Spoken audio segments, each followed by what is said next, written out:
was about a whole 5 years of now, if you don't accept who John is, and John is in his 40s, of course, I'm in my 30s, so I feel like there's some wisdom there and there's more knowledge there because the older you get, the more you learn how to let BS go or things that are not on your level. You learn how to just let things go. You learn how to not let things get to you. You know, you learn how to pick and choose your battles, as you Right. said. So, do you have a chapter in the book, Naked, that's talking about picking and choosing battles, or? I don't. No, I wouldn't say that I would have a chapter in there that talks about, picking your battles, but, I think once you start living your own truth and you realize what's important to you, you realize what's not important. And going up against everybody trying to convince them that you're right. When you're living your own truth, it doesn't matter what people think. Mm-hmm. You have to reach a point that really, you just don't care no more what the thoughts of people are. So you waste less time trying to convince people, Mm-hmm. hey, I'm right, you wrong. It don't matter. Okay. It don't Right. matter. Right. Yeah. It doesn't matter. So when you say, "Hey, I'm right, you're wrong," how important is it to you at now in life to be able to say, "I'm right, you're wrong," or do you just walk off? Some things I may um, go up against depending on how passionate I am about it. Some things I may go and defend it, but when it comes to me and what I believe and what I think, I'm not about to argue that with you. Right. I'm not about to, because your opinion of me and your opinion of what I'm doing don't matter to me. Right. It don't matter. And I know a lot of people say that and really don't mean it, but again, like I said, you have to come to that place that you don't care what other people think. And I read this one book on my journey that I can't remember the name of it, but it was titled "What Other People Think of You Is None of Your Business." Right. I've seen that. Yeah, and that is so true. You can't get all concerned about what other people think about you because it's going to change. Yeah. People thoughts change based on how they are feeling at that moment. And if you are so concerned and trying to prove that you're right to people, you're always going to be fighting because people will put you on an emotional roller coaster because believe that's that. exactly how their emotions are. One day you're here and they are praising you. The Right. next day they are criticizing you for Yeah, the same thing crucify they him. just praised you the day before. So you can't get caught up in that. So Yeah, you don't prove nothing to nobody. I read years ago in my 20s Joyce Meyer book, and she was talking about being delivered from people's opinions because that's the greatest thing in the world. They say that you can do is being delivered from people's opinions. So that, and then of course balance in life. Bishop Jakes is my pastor, has been for 19 years, but he always talks about being balanced. And if you can achieve balance, because the Bible says, "Beloved, I wish above all things that thou would prosper and be in good health, even as thy soul prospered," meaning that your mind, your will, your emotion, your soul, your spirit, even your outer man, or if it's just your physical man, that you would prosper. And the reason why I say that, I noticed a little bit about your working out, and then I didn't know you had a weight loss problem. I think I was just on your site, just reading some stuff. And I was like, well, I didn't know that you battled with weight loss. I think you had a picture of a bigger size and then a picture of the size now. So the reason why I bring that up, like the naked truth of that, of you and your health and all that, like, is that something that you learned from writing that book and that you tried to discover? Um, okay, explain that because I want to make sure I'm answering you Okay, correctly. like your actual weight loss Okay. journey and your getting healthier journey. You wrote the book Naked. So was that something that you came out of that book, or you were already doing that, or? Yeah, I was working on losing weight before I started writing the book. Okay, But I do believe that your mind controls everything. right. And if you are unhealthy mentally, more than likely you're going to be unhealthy physically. Right. And that's, people look at people and they may be all ripped up and fit, but they are still unhealthy physically because they are popping pills, they're taking steroids, they're doing all of these type of things. So once you get your mind right, you set a path, you can achieve anything you want. You can achieve anything you want. So of course, I dealt with the weight. I still deal with weight today. You know, Right. if I don't work out, I'm gonna gain weight. I gain weight real easy. So I have to Yeah, I read continue. about your holiday pounds. I was like, you gained 5 pounds. Yeah, 5 pounds. I eat bad. I Oh eat bad. wow, People do wow. not understand. Growing up, my mom cooked a full course meal every day, Oh except for wow. Fridays. Okay. Well, yeah, Fridays. She didn't cook on Fridays, but we got a full course meal every day. So I grew up on that. So I like home cooked food. So if I'm not cooking or I'm not out to dinner, you know, I'm eating bad most times, Hmm. and I have to watch that. And especially during the holidays, you know, you're going to house after house, After and house. you're eating and Hmm. you're eating and you're eating, and the workouts you're not really feeling like it because I get it tomorrow. I can gain weight real quick, so I have to constantly stay in the gym The, in order to get that off. well, the reason why I asked you that, John, is because of the fact that you were talking about people don't talk about you either way. And I know one thing Bishop Jakes once said: they're gonna talk about you when you're fat, and then if you lose the weight, they're gonna talk about you when you're Oh skinny. yeah. So that's the reason why I asked you that, because people's opinions, did it matter to you about the weight being on you and people's opinions, or had you learned yet to just say, you know what, I'm not doing this for them, I'm doing it for me? Yeah, it did matter to me when I was bigger, but that was prior to me coming Yeah, into this that's what I'm journey. saying. So Coming yeah, into your it own did self. bother me. Mhm. It bothered me greatly, because it's funny. I've growing up as a kid, I was real small, and then as I got older, that's when I started to gain the weight. And I never forget when I started gaining weight. Everybody was like, "Boy, that weight looks so good on you. You Right. looking good." And then as soon as I got pretty big, everybody was like, "Boy, you fat." And I Yeah, used to yeah. hear that all the time. And you need to lose weight, and you do all of this other kind of stuff. And sure, it mattered. Right. It mattered, and it bothered me greatly. And at that point, I wasn't at the place that I wanted to lose the weight, though. I can't lie to you about that. I still ate bad. I still did everything I was doing. But once I reached that point, it don't matter no more. Okay. All right. So the 5 years ago, is it like a born again experience? Yeah, You feel? pretty much. Pretty much born again. Now, when did you accept Christ being PK? Well, Probably quite young. yeah, quite young. But when I got a relationship with Christ, that's completely different. Of Right. course, I grew up in the church. I knew about God. I knew about Jesus Christ. Loved Him. But once I started experiencing Christ for myself was in my 20s. Okay. And when I started just really appreciating Him for who He is and not what He does. Right. That happened in my 20s. Okay. So now, this 5 year ago journey, what did you wake up that morning and say to yourself to let you know, okay, this is the beginning of a new day? I can't do this no more. You can't do this no more. I can't do this no more. And honest to God, that's what happened. No, I do. I want to know. Yeah, Like, it was like I can't do this anymore. Mhm. And what I did, and it's funny, my birthday is July 18th, and I started my journey January the 18th. So I said, for 6 months, I'm not gonna date. I'm not gonna have sex. Just keeping it real. Not gonna have sex. I'm not gonna do anything but work on me. right. So for 6 months, I cut down looking at reality TV. I was Right. reading like constantly. I may have gone through 20 to 30 books within that time because Wow, every day so I was reading. I was Right. reading constantly. And so I kept reading. And like I said, I just gave myself that 6 months. And of course, that 6 months have turned into 5 years of me working on myself. Wow. Wow. So let me ask you this. When you just cut off like that, the discipline of that, now I understand about eye gate, ear gate, mouth gate. What are we allowing to enter? And you said something interesting. You stopped looking at reality shows.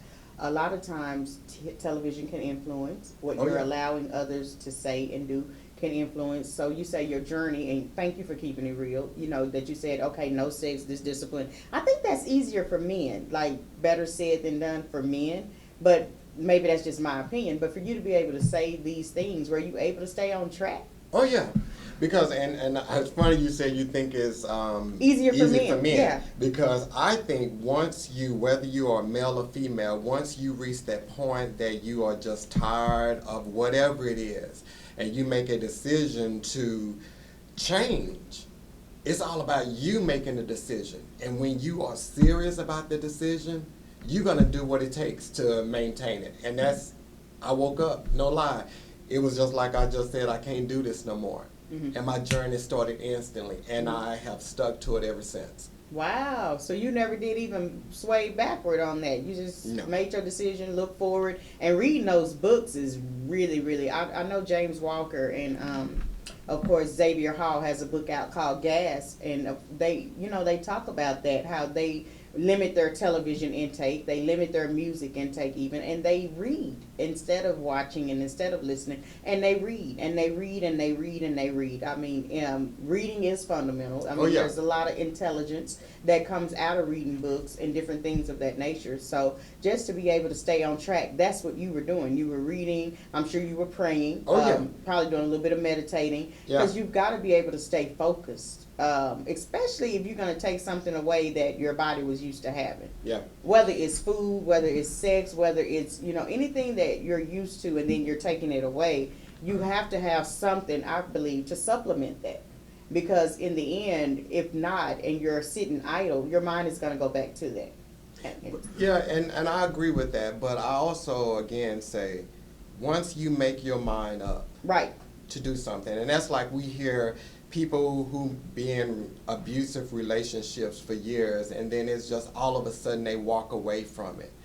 You have to reach that point of no return, that place you say, I just can't do this anymore. I can't live this way anymore. And once you make that decision yourself, you stick to it. Most times we do it because we think it's the right thing to do, or everybody else wants us to do it. But once you do it for yourself, it makes it that much easier. Yeah. Well, I think that if you want to get the book and being single, let's talk a little bit about that, and then we're going to go to the other book. But the naked, being single, reading naked. I mean, because you don't have to be single to read naked. So let's talk about the single side of that, what you meant. And then, like, if someone's married or if someone's not wanting to date or want to remain single, so how would the book help those people out? I think it can help anybody out, regardless of whether you're single, already married. It is just about coming into the truth of who you are. And I think a lot of times with single people, the reason we have hard time finding the person that we're supposed to be with is because most times we don't even know who we are. We are clueless to who we are. So if you don't know who you are, you don't know what you want, and you don't know what you need. And that's the problem with most single people nowadays. They're just out there, carelessly dating. And naked just pretty much strips you down to the core of who you are. And everything we think we want may not be what we really need. And once you get to that point that you really analyze yourself and you say, this is who I am, you can then assess what you want. So, and that's single, married, or anybody. Okay. So let's talk about the other book. Now, I want some tips on this. How to Win the Dating Game. Okay. So we got like 20, 25 more minutes here, but I just want to break it down to where I guess anybody can understand it that's listening, including me, because I want to know. Now, this one came much later than Naked. 2 years later. 2 years later.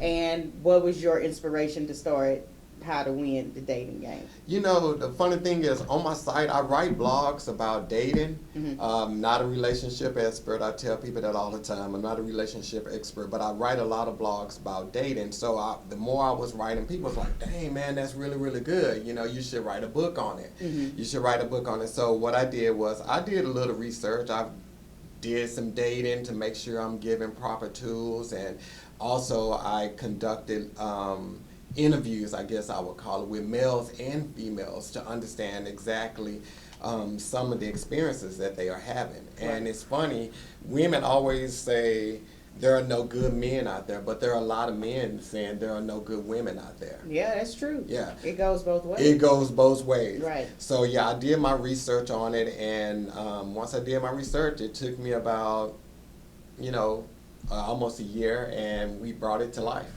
Wow. Okay. So the dating game, how do you win? Well, you got to read the book, Christy. Now that's a good one. That's a good one. Look, I have to get this book because I want to know how to win the dating game. When I saw the title, it reminded me a little bit of Steve Harvey's book, Think Like, Act Like a Lady, Think Like a Man. And I was just like, wow, okay. So in order to win at this dating game, I mean, like, exactly what would I need to do? Because I want to know. I mean, actually, if you've had a lot of good success stories from people that have read the book, that have been able. So give us a couple of chapter names. If you don't have to really break them down, but what are some of the chapters in the book? Well, it's funny. Sad I don't remember all my chapter names from my book, but pretty much in the book it starts out pretty much because it's a almost like a workbook. I ask questions and you have to answer, and then you also write down your wants, your dislikes, and so forth. So pretty much the first part of the book is getting to the core of who you are. It's about getting to the core of who you are. What is it that you want, and are these things that you're asking for in someone else, are they realistic? And do you even offer these things yourself? Right. Because I think a lot of times when we go out and we just start dating, we don't, like I said, we don't even know what we want. So in the book, it breaks it down as well. So it says, what is the date? Because to people, they have date wrong. Some people think a date is you're going to go out to dinner and at the end of the night, you're going to hit it and it's going to be all good and dandy. But a date is pretty much just going out, getting to know someone. Conversing. Yes. Right. It's pretty much just having a good time. Then there you have dating. So dating sometimes, again, dating could be multiple people. It don't mean that it's going to be the same person over again. If someone says, I'm dating, that just means that they are out dating multiple people. Or they could possibly be dating one person. You have exclusively dating. Now that means one person. That means one person. Exclusively dating. But where most people make their mistake is coming from dating into exclusively dating, you have to have a conversation.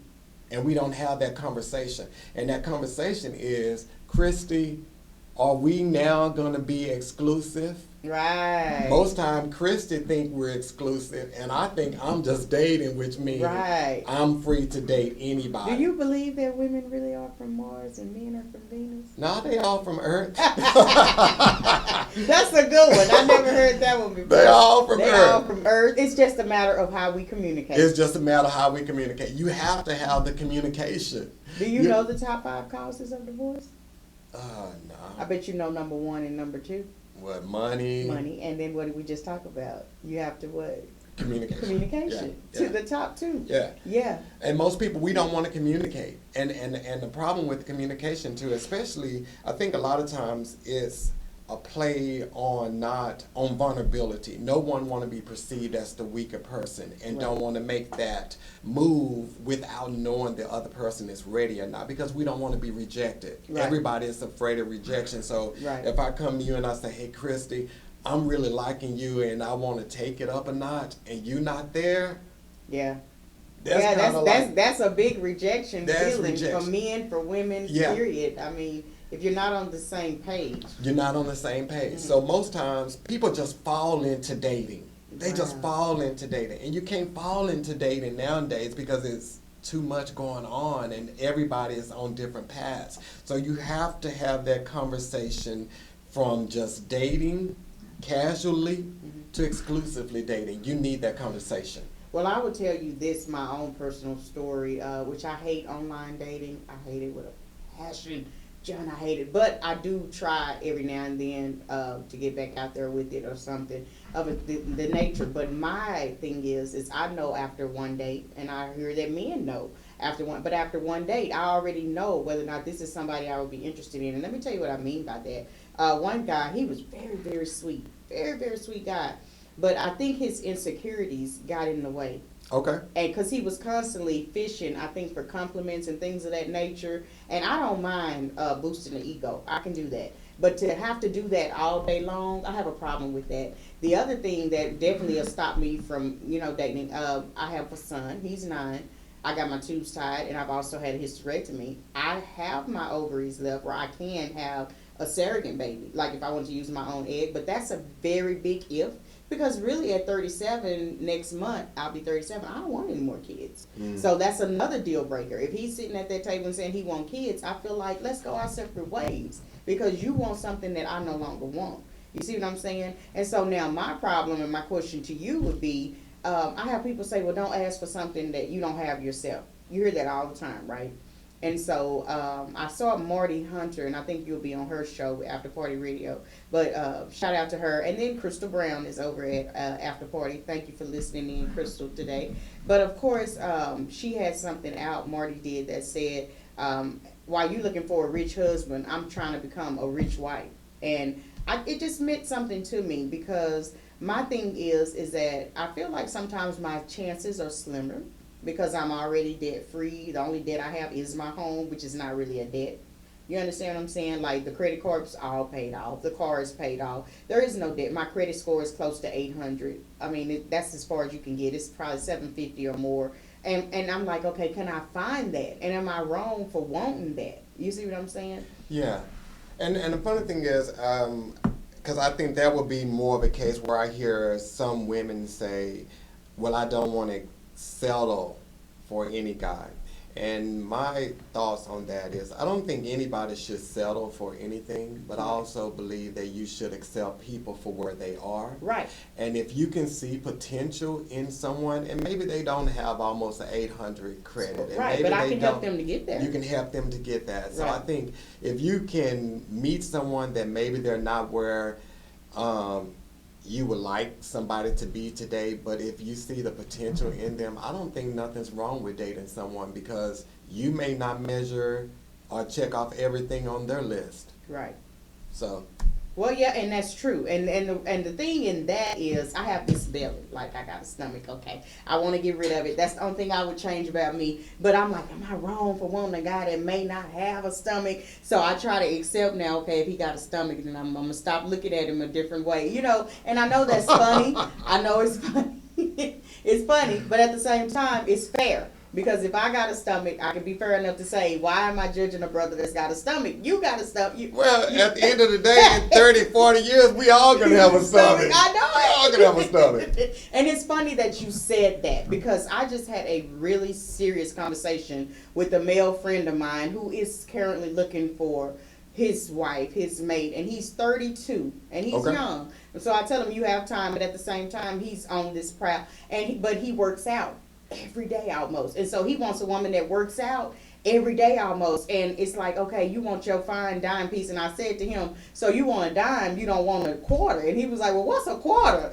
And this is Christy Dean's own word, guys. And so I was like, well, you know, she can't be shaped like an apple. She got to be shaped like a pear. And his whole thing was like, what? You know, like, what are you saying? But at the same time, I had a conversation with him this last time around and told him, listen, I hope you get your fine woman, but I pray you never get paralyzed.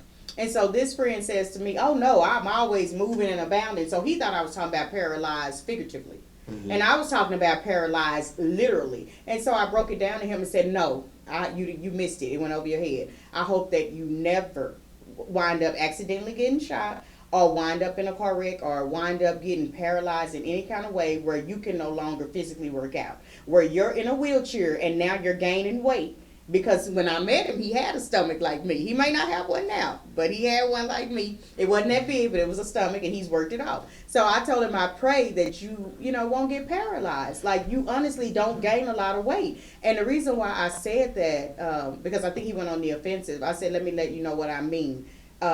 Music Soul Child has a song out, John, that says, I'll love you when your hair turns gray, and I'll still want you if you gain a little weight. And he's saying that my love won't change for you. So I was letting him know, if you can get your fine dime piece, and she can be fine as day, but what happens if you get paralyzed and you can no longer be fine as she is? I pray she don't leave you. And the reason why I told him that, I said there's 7 reasons to what I'm saying.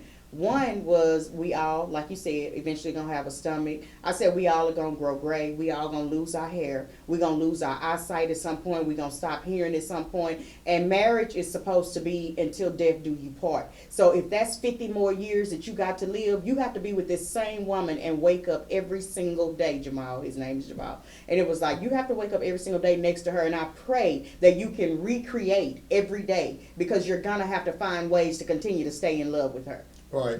And you know, now I got to like be on the brother side. Jamal, I guess it's a J be on his thing. side. I'm not offended because I was going on. Because I think, you know, initially when we look at someone, it's physical that draw us to that person. Of course, because we're It's human. physical that draw us to the person. So we know what we like and we know what we don't like. Right. And I think a lot of times with people who get offended, women, I'm just going to say women who get offended when a man say he wants a woman that's in the gym, they think because they are looking at themselves and measuring it based on what he says he wants. And the truth is, they see that what he wants is not them. Mm-hmm. And that's a hard pill to swallow. Yeah, that's a hard pill it for is. women to swallow. That maybe they secretly attracted to that guy, you know, and he's saying he wants someone that's in the gym. It's nothing wrong with that brother wanting someone in the gym. Because he's in the gym. Because he's in the gym. So that's going to be a common interest. Mm-hmm. And then it's also going to be something that makes both of them aroused when they see each other. Because, you know, everybody's not everybody's cup of tea. And I understand that, and I'm glad you said that. And I pray that those that need to hear that, including me, because I did call one of my best friends and tell her, she said, you kind of in your feelings, ain't you, sis? I mean, because, you know, best friends should be able to tell you the truth. Oh, yeah. And she was like, oh, you went there with him. You kind of in your feelings. And everybody knows what you in your feelings means. So it was like, well, I guess I am. You know, if you really be honest with yourself, if you allow somebody to tell you the truth without getting upset. Right. And so I think that that's so important, what you just said, is that, okay, well, maybe I'm on the brother side because maybe you're not what he's looking for, and now you're on the offensive. And Right. it's like, okay, well, don't be on the offensive. And the funny thing is, smaller people always hear this, but the truth is there are some women and some men that prefer larger men and women. Right. There is a preference. But we never hear about that. Right. We never hear about that because you never hear about a smaller person saying, oh, I'm jealous of this person because they bigger and they're getting all the play. We always hear about the more fit people or skinny people, but it goes both ways. It's all about what that individual prefer. It's about their preference. And if their preference does so happens not to be you, it don't mean nothing's wrong with you. Right. It just means that y'all ain't gonna hook up. At the end of the day, that's what it means. And I think that to thine own self be true. Yeah. Go back to that. Be true to yourself. Okay, I would never hook up with this person. We made wonderful friends, but he's not interested in me. But that doesn't bother me all the way to that extent because I used to hang at Papa Do's every Friday, John, and I'd go home with like 3 numbers a night. But these are guys that are interested in full-figure women. You know, you automatically know that. Otherwise, they wouldn't even give their number nor ask. So there is a group of people, and it's not talked about much, but there is a group of people that only want someone that's full-figured, that has actual curves and things of that nature. And then there's a group of people that want somebody that's just straight up and down, that may be pencil, that may work out, that may be fit. Because you can be full-figured and fit, but you understand what I'm saying? So it could be like, and I think that with him saying, I want my best friend to be somebody I can work out with, because I talked to him yesterday, as a matter of fact, and it was like, okay, I want my best friend to be somebody I can work out with. And I was like, ain't nothing wrong with that. You know, I just want, with me, my list goes so much now, because like I say, online dating sometimes seems like the devil. It's just horrible. I just be like, I hate getting online. But every now and then I'll try every now and then, because I got friends now that are marrying from online, one from Plenty of Fish, one from eHarmony. And so it's like, okay, I guess I shouldn't say it's all bad. It's almost like saying, you know, all men are dogs. I don't say that. Right. I don't let that come out of my mouth. Right. But I do absolutely despise online dating because it's just so wishy-washy and things of the nature. I guess I'm an old-fashioned girl. I'd rather go and meet you in person. Right. And that's just me. But I said all that to just basically say that in the dating game, it kind of gets a little hard, Oh, yeah. at times. It gets a little hard, and it's like, okay, if I could just find somebody. So I'm at the point now where, can you just have a job? Can you just have a car of your own, and can you have a place of your own? And I mean, the place of your own, it could kind of be intertwined because I have my own. So it's not like it's in stone, Now, but it would be nice to find all three. Right, now when you say dating now, are you talking about seriously dating someone or just casually dating someone? Because there's a difference. And most people don't get that. And in the book, it pretty That's much a good says question. to date with no expectations. And I'm talking about the initial dating process. Mhm. When you go out, your only expectation should be to have a great time. Mm. And if you go with that expectation, not that I'm going to meet my husband or this is somebody I'm going to be dating for months and years, if you just go and have a great time with the expectation of having a great time and that no matter what happens tonight, I'm having a good time, dating won't be so hard. Mm-hmm. Don't go in it with expectations because everybody you meet ain't going to be the man or the woman you're supposed to marry. Oh, okay. I hear that. And I understand that. And maybe I need to get to that level at the end of this conversation because we got about 4 minutes. But I think I need to just get to that level. Because to me, I guess, like, somebody being 25 or 30 has time to waste. Me at 37 is like, I don't have time to waste. Like I told you, one date. I think men do that. And I know already one day whether or not you would be marriage material. So it's like, nope, I don't want to waste your time. And I tell guys this all the time. Look, we're in 2 different places. I have a friend from college that I just recently reconnected with, and he's been married once. And he says that wasn't a chance, it wasn't real marriage. But I tell him, but you've had your one chance. Whether you say Right. it was a chance or not, you've had your one chance. And right now, you're not thinking about marriage because you've had marriage and it Right. didn't work. However, I've never had it. So I always tell people this, John, don't burn the schoolhouse down. So let me ask you this here. So what if marriage is not in your plan? See, and people say that all the time. Why would God give you the desire But I'm just saying, and it you not could be in pass. your plan? You could pass. Life could expire for you. Are you going to waste your entire life looking for a marriage, or are you going to live your life happy, single? Because you have to live based on where you are, not where you want to be. Well, I live a happy single life. I mingle. I have fun. Okay, I as long as enjoy you my mingle. single. No, I enjoy my singlehood. Please don't So get are that you confused. dating Christy, or are you cutting everybody off? I do both. When you asked that question just now, you asked me about do I date, what was the word you used? Did it start with an E? It wasn't Exclusively dating? Yeah, you asked me was I dating casually, I think, Right. or something like that. I do both. Like I go on dates to have fun, but I also, go on dates sometimes like, okay, no, me and you wouldn't even work out. And I mean, and that's just me not wanting to waste people's time. And that's how I am. Like I said, if a guy wants kids, I don't need to talk to you. I'm done with that stage. I've already done that. Right. You see what I'm saying? So I just don't want to waste nobody's time. Okay. And I mean, I guess when you get in your late 30s and your early 40s and things of that nature, you just like, okay, certain things. I just like me dating a 22-year-old right about now. I don't think that would be fun. I know how much fun we could have, but just, making that a goal, I don't think I would do it. Okay. Yeah. Because it would be like, okay, where can I go with a 22-year-old and I'm 37? The maturity level would be way, way different. So did I answer your question? Because I want to answer your question. Yeah. So with This that, gonna turn into the Talk with John show. I know, right? Like good John over here, y'all. He is drilling me. My Uncle Carl gonna ask me who was interviewing who. He asked me that one time. It was so funny. Who was interviewing who? Were you interviewing them or they interviewing you? But anyways, if you're just tuning in, Real Talk with Christy Dean from the stage to the airwaves.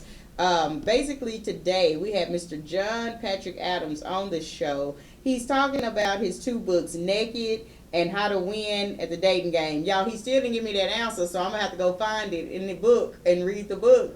Get the book, www.johnpatrickadams, which is JohnPatrickAdams.com. Go on, read his blogs. They can follow you as well, correct? Oh yeah, yeah. I'm on all facets of How social can you write media your blogs now?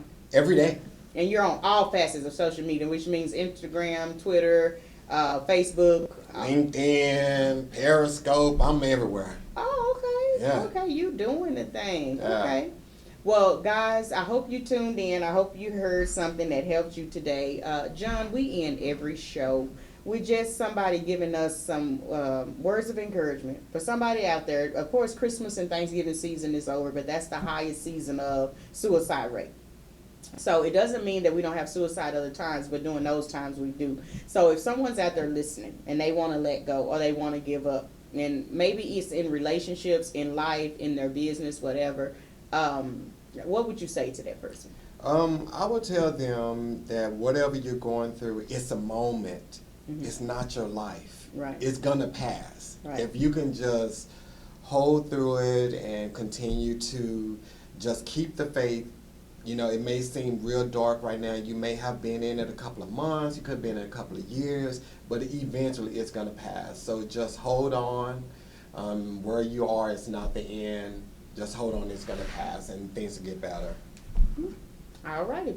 Well, hold on. Things will get better. Y'all go out and get this book. This has been Christy Dean and John Patrick Adams.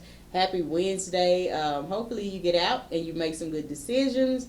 And as he said, you have, I want you to repeat that one last time, there are different verses that are important. You think you say 4? Yep, there are 4 births. Your father's birthday, your mother's birthday, your birthday, and the day you come into truth of who you are. And he said he came into his truth 5 years ago. So we encourage you today. Me as Christy Dean, come into your truth. And thank you, John. He helped me to see some things, to understand some more things. But tune in again on next week.